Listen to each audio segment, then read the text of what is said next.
Nikki Glaser's recent comments on Ozempic have reignited one of the most controversial debates in the entertainment and health industries: the use of diabetes medication as a weight loss tool. On The Tonight Show starring Jimmy Fallon, the comedian not only endorsed Ozempic, but also slammed its critics, accusing them of being jealous of those losing weight. Her remarks, delivered in her trademark blunt style, dismissed concerns about the drug's availability for diabetics and framed opposition to its use as thin people wanting others to remain overweight. This cavalier attitude towards a serious medical issue is, at best, irresponsible and, at worst, outright dangerous.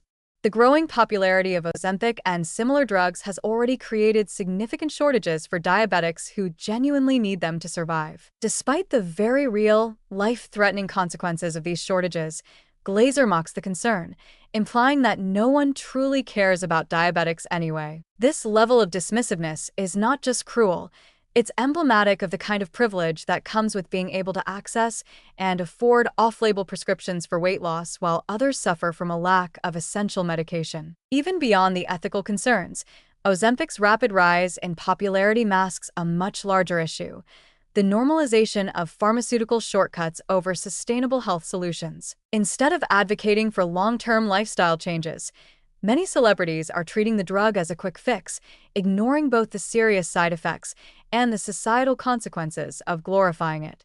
Ozempic is not without risks. Users frequently report nausea, vomiting, diarrhea, and severe gastrointestinal distress, not to mention more serious complications like muscle loss and potential long-term metabolic issues. The idea that using a drug that can cause uncontrollable bowel movements is somehow more desirable than maintaining a higher weight is a reflection of the deeply toxic beauty standards that Hollywood continues to push. Glaser's defense of Ozempic users also takes a particularly mean-spirited turn with her comments about Kathy Bates.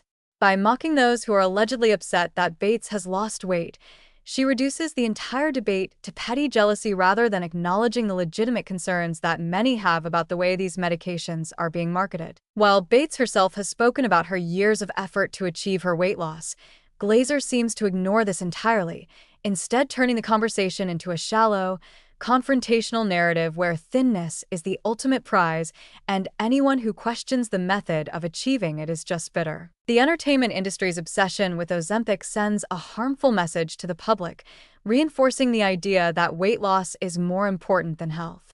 It disregards the fact that not everyone can or should take this drug, and that there are very real consequences to its overuse. Glaser's attempt to paint critics as merely insecure or envious is a disingenuous way to shut down a much-needed discussion about the long-term dangers of these medications and the reckless way they are being promoted. At the end of the day, this is not just about personal choice, it's about public health, medical ethics, and the way we prioritize aesthetics over well-being. The normalization of Ozempic as a weight loss miracle is a disturbing trend, and the casual, dismissive attitude from celebrities like Glaser only makes it worse. Instead of blindly celebrating these drugs, we should be asking tougher questions. What happens when long-term side effects begin to emerge? What about the diabetics who are struggling to access their medication? And what kind of message are we sending when we tell people that looking thinner, no matter the cost, is all that really matters?